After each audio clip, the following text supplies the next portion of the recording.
This program is brought to you by the partners of A Rood Awakening International. Help others find truth. Support A Rood Awakening International today. Food, pharmaceuticals, and a frantic lifestyle are making us sick, tired, and ineffective for the kingdom of Yahovah. Dr. Gail Davis challenges us to re-examine why we're doing it, because it's the end of the sixth day, the sun is set, and this is Shabbat Night Live.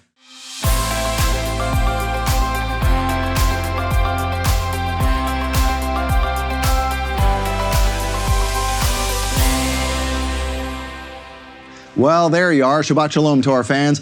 It's Shabbat Night Live with Michael Rood. Are we self-sabotaging by deceiving ourselves into doing things the world's way? It's pretty hard to separate ourselves sometimes, but Dr. Gail Davis gives us some insight, and maybe we can solve some other insight tonight with my host, Michael Rood. Thank you, my co-host. Scott. Host, co-host, you know, whatever. Yes, you're doing an excellent job. Thank you for doing that. Well, thank you, sir. Now, speaking of clearing things up and bringing some clarification, Jake Hilton left the Mormon Church, but there's something interesting. You told me about that. Yeah, he's going to be helping us out on Shabbat Night Live. Mm-hmm. And Jake Hilton said in his excellent presentation, he said that most people who are in the Mormon Church, when they come out, they go right to being atheist because they don't believe that Moses existed. Oh, so they throw out the baby with the bathwater. That's right. Okay. Because they're taught that the Bible is not true. That's what they're taught because of that jerk, Joseph Smith. He's an idiot. He's really, I'm sorry. He's not an idiot. He's a liar. Oh, okay. He knows it. He knows it's not the truth. But why they don't think that he existed is because they have the timeline completely wrong. They can't find any evidence at Mount Sinai at St. Catherine's because they were never there. That Sinai Peninsula is not Sinai. Yeah, and David Roll proved that they misread some hieroglyphics, and they have the timing wrong. And Tim Mahoney put it in his film, didn't he? Yes, Tim Mahoney put it in his film, Patterns of Evidence, and this is excellent. And we encourage everybody to get this because the onslaught is not finished. Finkelstein and many people in Israel don't think it happened because they have the timeline wrong. And who put it together right? It's Tim Mahoney. He does this, and it's excellent. So we want people to get this. All right, thank you, Michael. And Dr. Gail Davis dives deep tonight to help us realize what we're doing to ourselves and challenges us to examine why we are doing it. Let's start by slowing down for the Sabbath. Here's Michael Rood with the Kiddush.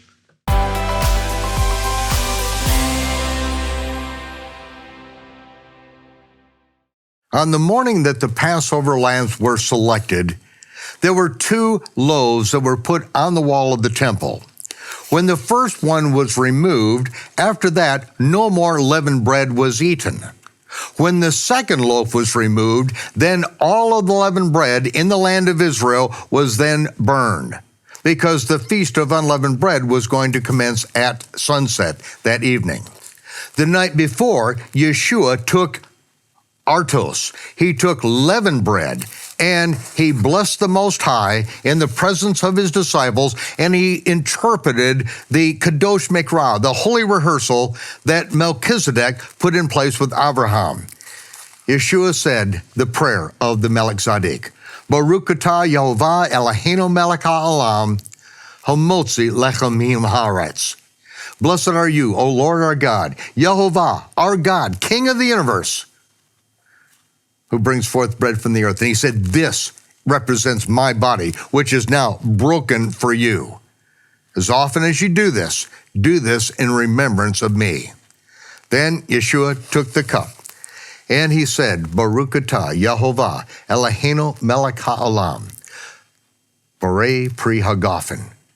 Blessed are you, Yehovah, our God, the King of the universe, creator of the fruit of the vine. And then he said, you take my cup, divide it among yourselves. I will not drink a sip of the fruit of the vine till I drink it with you in my Father's kingdom.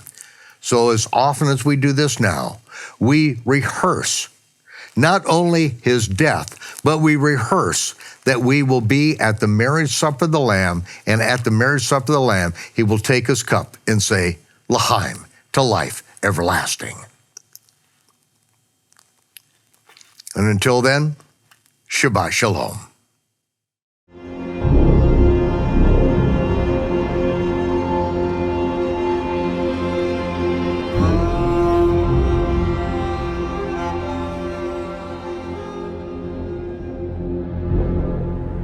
In our last episode, we talked all about GMOs, and you might think, well, who cares?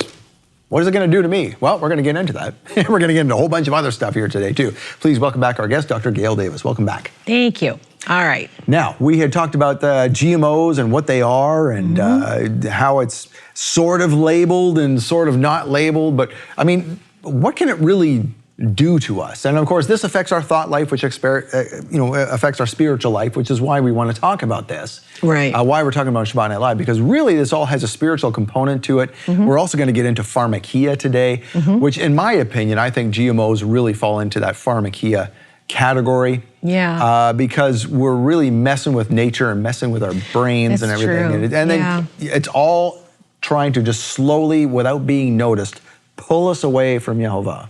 Yes. Right? And that's just the whole nefarious thing about it. And it starts with not growing food the way we're supposed to. So what are the effects of doing that type of thing? Yeah. So how GMOs can affect your health, you'll see food allergies.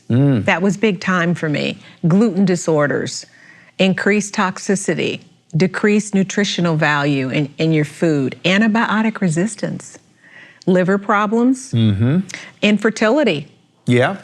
Yep. Autism, accelerated aging. I'm sure there's more, but I just listed those there. So it's quite a number of things. When you understand what GMOs do too, that makes a whole lot of sense. All of these things, especially the decreased nutritional value, that's where it starts. Yes. Because what happens is when they're manipulating the plants, what they're doing is they're making the plant genetically resistant to a certain brand of herbicide, so that they can spray the fields and not kill the plant. Well, first of all, that's not biblical.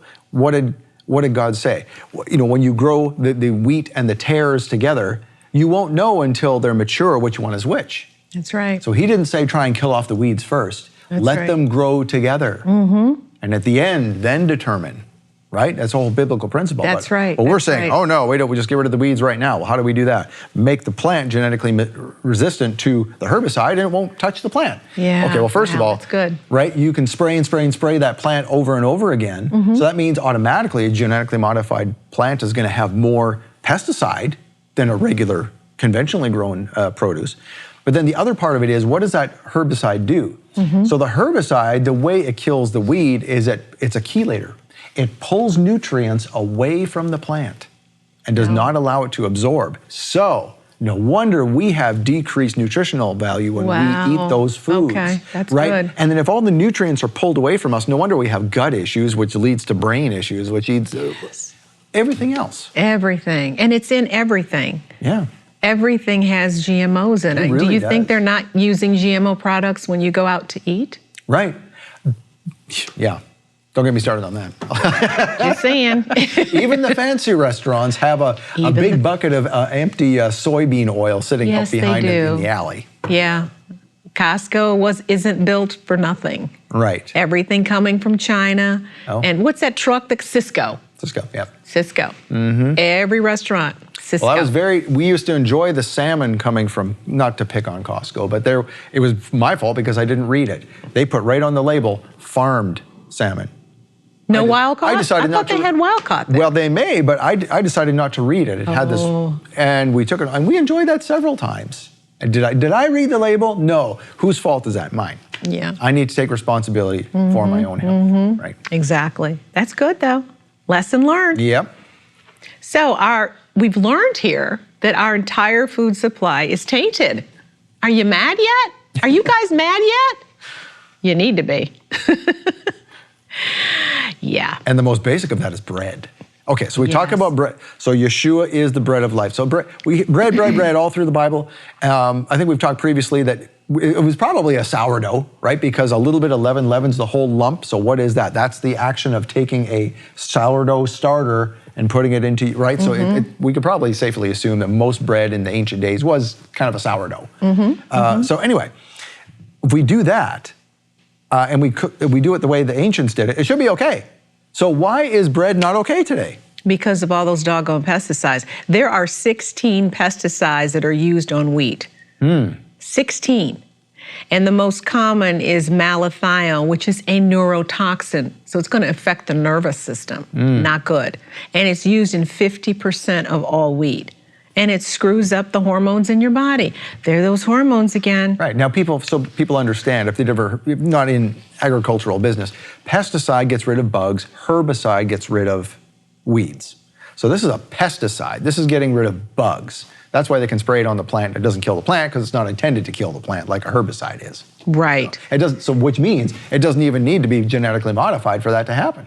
They can spray it on the wheat, conventional wheat. And that's why it's in all the bread, right? Now it makes sense. Yes, and that's literally, it's disguised in different forms. So it's pretty much in every product that's on the shelf. You really have to read those labels because you don't know what you're getting, you don't know what you're eating. And if you can't pronounce it, don't know what it is, don't have time to look it up, don't buy it. It's just simple as that. But I was reading that our food is now sprayed with a new chemical called chloramaquat. Did I say that right? Chloramaquat, chloride. It disrupts fetal growth. It changes how your head and bones develop. It alters the metabolism. It adversely affects sperm motility. It delays developmental during puberty. It decreases testosterone and harms the nervous system. This is a new one. CHLORMAQUAT, chloride. Look it up. So let's see here. Harms the fetus. Yeah. And then if you happen to be born normally, it can affect your bones and head development. Bones and health development. And it also affects your testosterone. So can't have more babies. This all seems like a very population agenda themed thing here. It really is. That depopulation agenda runs deep. It runs really, really deep. And I think you have to have eyes to see and ears to hear to really know what's going on. Otherwise, it'll go right over your head. And like we talked previously, we can't even blame people. They're doing their best, doing a job. They think they're they think they're helping the world. Yes. When really, who's behind all this? I know. Sneaking ideas into people's heads who aren't following Yehovah, and this is the result. Yeah. And I feel bad for them because they have to do what they're told. They could lose their lives. Sometimes they do. Standing up for what's right. I mean, but it's not to say you have to fear that. We're not talking about fear. But when you go up against these people, you better know Jehovah, Yahweh, Yeshua, you better know them intimately. And you better stand in faith. Kind of like those 3 million, that 3 million aspect of the brain that we don't use. You have to do that. You have to stand like that. Because the battle's going to be the Lord's. You don't have to do anything. Right. But you got to know and you got to believe that for that miracle to come forth. That's what I think. So this new one is being used on wheat as well. That's a new one? It says all food. Wow. All food, yeah. So all conventionally raised food is now as a suspect. Right, right. So just to let you know what's going on with some of the wheat in the fields is that the mineral and the vitamin content of the harvested wheat grains has been decreased. The modern wheat has shorter stalks, less sun, and shallow root systems. And in order to help the crops become more resistant to disease, they're exposed to high doses of radiation on top of that. So this obviously changes the molecular structure of the crop, creating what? Carcinogens. And even if it's conventionally raised wheat, if the harvest season is not quite dry enough and they need to hurry up and dry up the plant, you know what they'll do? What? They'll give it a quick pass with Roundup. No. As a desiccant, which means it dries up the plant so that it will be harvestable and they can go and harvest. And that's sort of a last-minute, last-ditch effort in a lot of wheat fields. Oh my gosh. Mm-hmm. And they don't have to tell you. Wow. They don't have to say anything. They don't have to tell you. Nope. I'm not surprised. I am not surprised. No wonder people there's been like an increase in like irritable bowel disease, Crohn's disease. So many people can't eat gluten. I mean, it's awful. Yeah. So modern wheat has more gluten proteins because of all the hybridization that's taking place. It's simply glue that holds the bread together, making it elastic, and that causes damage to the intestinal villi that are supposed to absorb the nutrients. Yep. So, you know. And here's another case for having ancient sourdough. Sourdough, the process of fermentation due to the sour nature of the sourdough will actually help to break down some of that gluten. Right. Because a lot of people who are gluten, not maybe like celiac disease, but just sensitive to gluten, can still do sourdough. No, I can. Oh. I was shocked. I mean, I didn't discover sourdough until somebody introduced me to it. I was just eating bread, not Wonder Bread, but I was just eating bread. And they said, oh no, you need to try sourdough because you'll be able to tolerate that a lot better. And yeah, I can. The problem is since I moved to Charlotte, I can't find anybody to make it fresh. Oh, yeah. So if you find somebody, let me know. And even if you're finding the store, you have to be very careful. I know. Sourdough should not and does not contain yeast. It doesn't need yeast. Right. Right. It should just contain water, salt, and wheat. That's it. That's it. Yeah. And maybe sourdough starter, but. Okay, I'm gonna make sure I check that out. That's it. No wheat. Okay. Yeah, no yeast. No yeast at all. Yeah, wow. So bread, wine, and olive oil were seen as direct links to three main crops of Israel. That's what they grew, the wheat, the grapes for the wine, and those olives for that awesome olive oil, which obviously, you know, they used in the biblical feasts. So the ancient Israelites, they depended on bread and wine and oil and as their basic dietary staples. And it was the main source of nourishment in the biblical times. Making bread was a daily activity, making it. So we need to probably get back to that, but we don't have any time because we're so busy. Right. Doing useless things and. It's crazy. Yeah. It is crazy. So yeah, so why do we see the manipulation of bread and wheat? Well, if we go to John 6:35, it says that I am the bread of life. Whoever comes to me shall not hunger, and whoever believes in me shall not thirst. And I think that the bread of life we know points to Yeshua. So that's a perfect way and reason I feel like Satan manipulates the bread because it points to Jesus, because he's the bread of life. I'll bet you did not know that being an Ambassador Club member gets you exclusive early access to tickets to in-person events here at a Rood Awakening headquarters. Not to mention special gifts, cards, other nice stuff. Why? Because Ambassador Club members are the ones who keep the lights on. The Ambassador Club is an automated donation program of $100 a month or more if you'd like to. So if you appreciate the consistency of everything a Rood Awakening offers, be a part of the consistency that makes it happen. Join the Ambassador Club. You have to be able to see between the lines of what's going on here. But it's a way to make Yeshua look bad, because the bread represents life-sustaining either Jesus or truth, who represents both. I mean, if we look at John 6:35, I just read that one about Jesus being the bread of life, and whoever comes to me will not hunger, the one who believes in me will never thirst. If we look at 1 Corinthians 5:8, it says, therefore let us keep the feast, not with old leaven, neither with the leaven of malice and wickedness, but with the unleavened bread of sincerity and truth. And truth, we know, sets you free, and only Jesus can do that. So they're both intermingled. So, you know, the enemy is about, you know, he's tearing up the bread system. I mean, that's just what he's doing because it relates to Yeshua. Because that's the main one, I think. I mean, he's GMO'd a lot. They've GMO'd a lot of things, but that wheat in that bread is big. Yeah. with that GMO manipulation. Yeah, it just symbolizes a whole lot, even just beyond the food, is what we're saying here. Yes, Yeah. it does. It does. And so, like, we can see the effects of more of it in the Bible when we look in Exodus. When Exodus 16:4, when the Jews were wandering in the desert for 40 years, God rained down what? Bread from heaven. Why did he choose bread? Because he was looking into the future for his son. Right. And yeah, so bread, again, You see here, what I'm bread saying? must have been a good thing. Otherwise, it would have rained down Absolutely. fish from heaven. Exactly, and that's what I was thinking. He could rain down anything. Corn. I mean, why bread? Why bread? It Yeah. points to his son. It always does, right? Look at Matthew 6:11 in the Lord's Prayer. Give us this day our daily bread.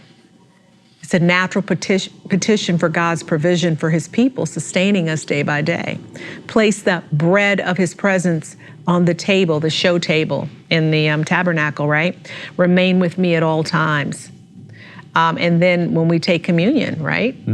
Jesus took the bread and he blessed it and break it and gave it his disciples. Representation of who Jesus is, his body. Take, eat his body and his blood, Holy Communion. See, it all points to Jesus. Yep.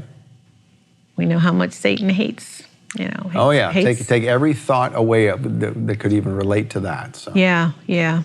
So, Now, speaking of other things that, Satan hates us. Yes, and he wants does. to he wants to destroy us. And what better way to do that than with pharmakia?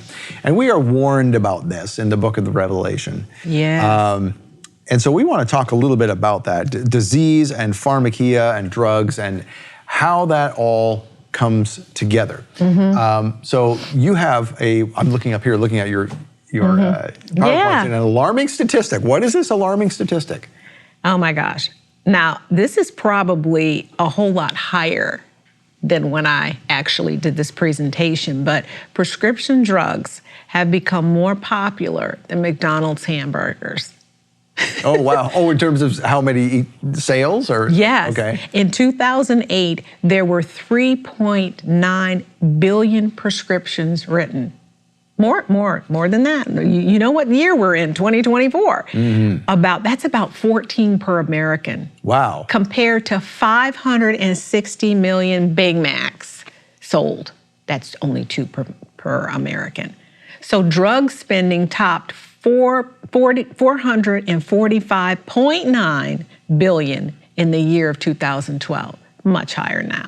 So we really have become a drug addicted nation. That's a good way of putting it. No doubt about it. Yep. Yeah. Yeah. And we're not Legal talking- drugs. Yeah, I was going to say, we're not talking about illicit street drugs here. We're talking don't count about those. properly prescribed by the doctor, FDA approved drugs. Yeah. Yeah, Yeah. Now that's alarming. that is. So one of the most notorious ones I find in doing wellness education for people is statin drugs. You know, they go to the doctor and the doctors are trained that any cholesterol above 199 is dangerous, the total cholesterol above 199. Yeah, that's not true. And it's not true. And they have a statin drug to bring you below that line. Why? Because it used to be a lot higher. You know what normal cholesterol used to be in the 70s? What? 300. I thought it was high. High. And that was considered normal and okay and Yeah. happy trails. Yeah. But as soon as they made a statin drug that could bring down a certain portion of that, of the LDL, for example, then they had to lower the standard so that they could sell the drug. And then everybody realized, let's live healthier lives and low fat and all this kind of stuff. Yeah. And it came down, now we have to lower it again because we're not selling any more drugs because now people are below that line. Right. So right. that's how we got to 199. Isn't that ridiculous? That is totally ridiculous. I remember I wasn't paying attention too much in the 70s. So I can believe it was 300. When I was paying attention, it was like 230 was the norm. Yeah. And I did not realize they kept lowering that like that. Speaking of 230, okay, so there's this statistic that I often share with people, shared at an American Heart Association conference. So a big mainstream regular organization. They showed during this conference that cholesterol levels total cholesterol at 180 or below was twice the risk of hemorrhagic stroke in men than those who had 230 or above. What? Because hemorrhagic stroke is a hemorrhage inside the body. And so what causes a hemorrhage? Weak blood vessels. That's right. Your blood vessels need nutrients. What brings nutrients to those cells? LDL, the bad cholesterol, so to speak, that they're bringing down with the drug. So it basically starves the blood vessels of nutrients, so they get weak and they break, and you have a hemorrhagic stroke, which is basically an internal bleed. I know 2 vegans, vegans are very low on their cholesterol, that have actually had hemorrhagic strokes. Are they still living? They are still living, Oh, yes. okay. Yep. But yeah, amazing stuff. And then another interesting thing was brought up too, is that why are there, so many people taking these pharmaceuticals that we're about to talk about, and yet life expectancy seems to go up. It doesn't seem fair that all these people can do all this garbage all their life, and they're the ones taking all the drugs, and they're living long just as much as anybody else. But then we brought up the fact that, well, if you want to live with side effects and kind of a diminished quality of life, go for it. Exactly. Because it's a chronic situation. Yeah. And then it keeps you on the drugs, and you get to try new drugs. And then if that doesn't work, they get to cut you open. Yeah. And then it becomes a perpetual, like you're in that maze. But it's a good maze for them because they're making a lot of money off of you. Yep. And you do have to make, I brought up before that a friend of mine, a pharmacist, Yes. ironically, who says you have to be the CEO of your own health. Yes. Even he, a pharmacist, has recognized the stuff that Yes. he's being, okay, here's your prescription. I don't want to, but okay. Exactly. But he Yeah. also runs a whole health arm of what he does as well, because even he's recognized this. I mean, come on. Yeah. This is not good. So we wanted to talk about statin drugs in particular. Yeah. And you have some common side effects of very popular statin drugs. Yes. Muscle pain is a big one. That's the most common. There's weakness as well, included with the muscle pain, liver damage, digestive problems, rash or flushing, increased blood sugar, sexual dysfunction, neurological side effects. I've seen this, such as memory loss and confusion, which will obviously lead to dementia. Right, and it makes sense if, what does the statin drug do? Well, I often tell people there's 2 sides to this whole equation. There's the bad cholesterol, the good cholesterol. I'm not going on and on about it, but LDL is the bad, HDL is the good. Well, these drugs can't do anything about bringing up your HDL, which should really be your goal. Yes. By doing what? More exercise, good fats. Gee, how, no wonder a drug can't do that. Right. But the drug can bring down LDL, which is quote unquote the bad cholesterol, which only becomes bad if there's not enough HDL. So do more HDL. But when it brings down that LDL, it is bringing down the body's delivery system of nutrients to the cells. Yes. So no wonder you end up with muscle pain and all the rest of it, and mental issues and everything else. Yeah, it's pretty bad. I mean, the sales here for this particular statin drug is in an excess of $22 billion on one drug. Yeah. And it's higher than that. And I was going to say, I bet that's even an older statistic by now. Oh, yeah. It's probably 50, easily. Wow. And it's so interesting because I was talking to my sister and she goes, oh yeah, our cousins up in Jersey, they're on statin drugs. I said, did you tell them that they could potentially have memory loss and all this pain that they are having could be associated with that? But you know what? They want to drink their wine. They want to eat out at restaurants. They don't want to change their lifestyle because it's too much for them. But they'd rather take the statin drug so that that'll keep their cholesterol low. And the irony and about that's that? crazy. These are crazy. educated women. Right, and the crazy part about this is, never mind all the, the side effects, it's just looking good on paper. It's still not good inside. It's not doing your body any favors, and you're going to end up with stuff later in life that you didn't want because you took the drug that is now going to cause those things, where those things would not have happened if you had not taken the drug. Exactly. Because what people don't realize when you get on this medication, it's not impossible to get off. It's not impossible. Nothing's impossible. But it's going to be challenging. And you have to make sure that you're up for the challenge to do that effectively. Right. Of course, work with a holistic doctor like yourself, to help you wean off of those things.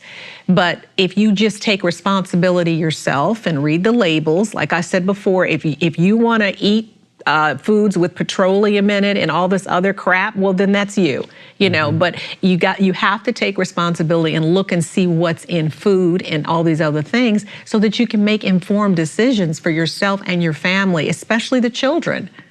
Right, because you are the CEO of your own health. You have That's right. Right, and you know what's funny is that it's even in the Constitution that you can prescribe for yourself. Yeah. Right. Yeah. So that is your constitutional right. You can prescribe for yourself, which means if you want to get off of these things, and your doctor says, no, we're not going to do that. Guess who really is driving this ship? You are. You are. Yeah. Not him. You are. But now, yeah. Of course, some things you want to be very careful about. We're not diagnosing or prescribing here, but some things you want to be careful about with the ones that affect the mind. We're not talking about statin drugs, but psychological drugs. Those can really mess you up. You have to be really careful about those. But something like a statin drug, or easier things like this, or Prilosec, or something, you could probably get away with that yourself. Do your homework, but if your doctor refuses, first of all, find a different doctor. Yeah, please. And find someone who can help you off of these things. Right. But I find that some patients, like, they put their doctors on a pedestal. Like you just said, my doctor put me on this and he said, you can't get off. And that's enough for them. They wouldn't even think about going to another doctor because they've been with Dr. Smith for 20 years and they saw his children grow up. Really? You need another doctor. He doesn't know what he's doing. If you've watched Shabbat Night Live for any length of time, you know we're always talking about something called the love gift. What is that? Well, it's what allows you to see this show right now. Seriously, that's why we talk about it all the time. The love gift is just that, a gift to say thank you and we love you. Really. I mean, without your love and support, this program cannot happen. So yes, we love you, and we want to give you something back when you give your hard-earned money to A Rood Awakening, because we appreciate that. And you might not know this, but when we invite a guest to do a series on Shabbat Night Live, we ask them to reserve an extra special teaching for the love gift teaching, something that is not broadcast anywhere. In fact, you can't get it anywhere except for the love gift.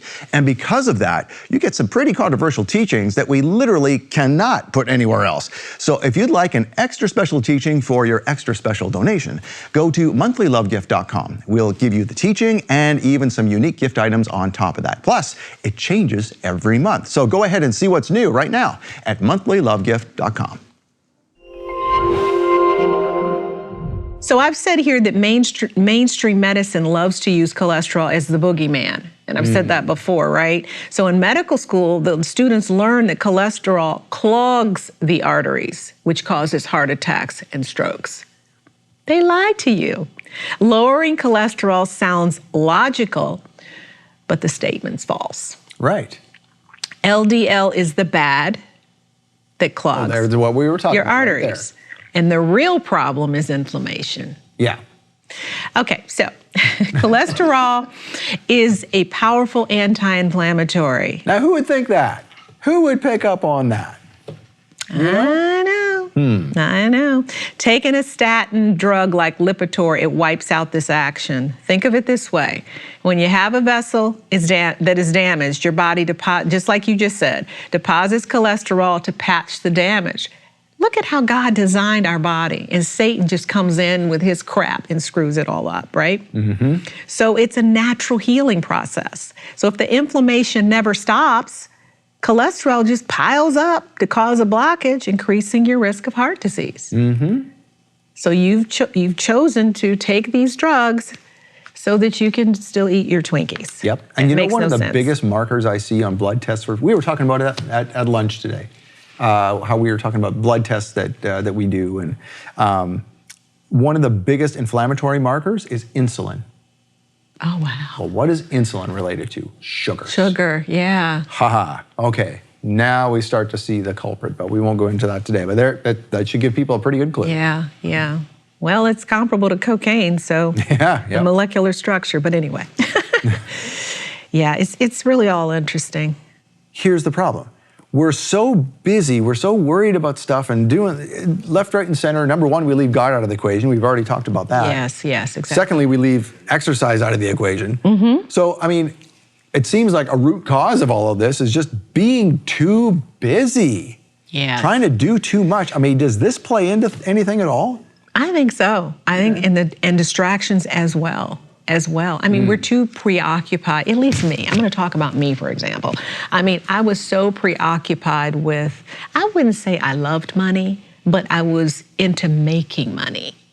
became a challenge for you, and you wanted to make more and more and more. That's what I was supposed to do. Yeah. I didn't realize I had to pay all these taxes. Then I'm like, why am I working so hard? You know? Yeah, right. So that was me. So when you're making all that money, you don't have time to go home and cook and do all these things. You're grabbing whatever to have a meal so you can go to bed and get up tomorrow and do it all over again. Right. So that, and maybe religion, maybe religion and our hobbies, whatever those are. We're just putting all of that first, I think, as opposed to our health, which was our God-given birthright from Yahweh. And we should treat it like that. Christ died on the cross so we could have the more abundant life. Being sick is not having an abundant life. I recognized that early on. Okay, so therefore I need to chase after him so that I can have that abundant life. And hobbies, that's a distraction. Right. That's busyness. Anything keeping us from our relationship and growing that relationship with the Maker who created us. It's interesting that you say that, so that religion can get in the way of relationship with Yehovah. Yeah. So what do you mean by that? I wanted to come back to that because I thought that's interesting. Yeah, because at church, you do. Oh, I'm on this committee and that committee, and I'm the pastor. I carry the pastor's Bible, and I have to be there. All of that sort of stuff. That's ridiculous. But that. Yeah, those church activities. I think we're looking at, maybe the religious leaders did that, but that's not what, we are the church, okay? We are the church, we are the temple. So we have to take care of our temple. We do not need to be lacing our temple with drugs. So that's where I'm going with that. Well, yeah, man-made religion too, right? So all the things that the Pharisees, Yeshua came and said, look, Pharisees, you guys are complicating things. Stop it. It's a lot simpler than that, right? Exactly. And we even the church has done that. Exactly. And so is the Messianic community too, right? We spend all kinds of time doing all kinds of studies on this and that. And what did the Pharisees say? What did this do? So looking at all kinds of extraneous books and trying to increase our knowledge when Yehovah's just up there going, will you just talk to me?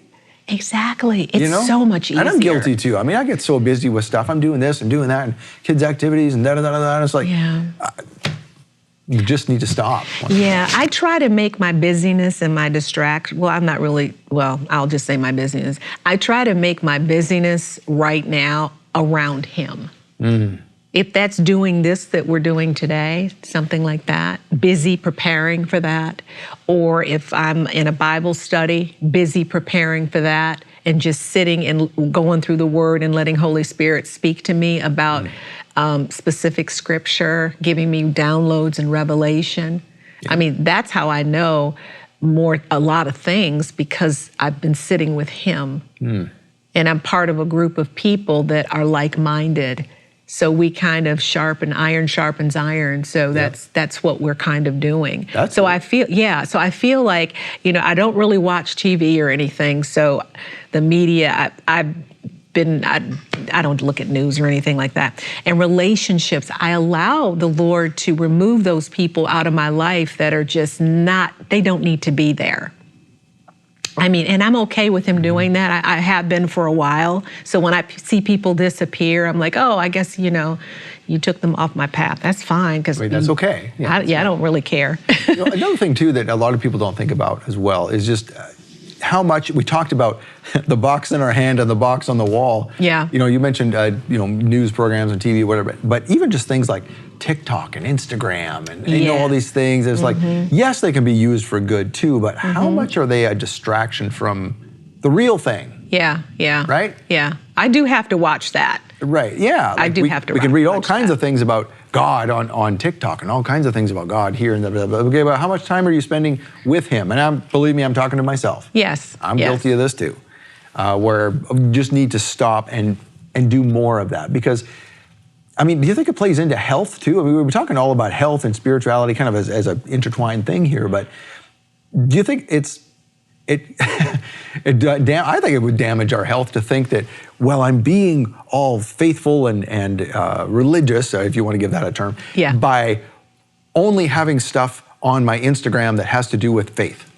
Yeah. instead of just putting the phone down and talking to Jehovah. Surely that's got to be more healthy. Yeah. I would think. What, just talking to him? Just talking to him. Oh, absolutely. Because he knows what you need at every given time. It's really best to just, hang out with him for a bit. It's not to say you can't do those things. Right. But that's what I think. Because I'm not perfect or anything, but I really try to include him in my day.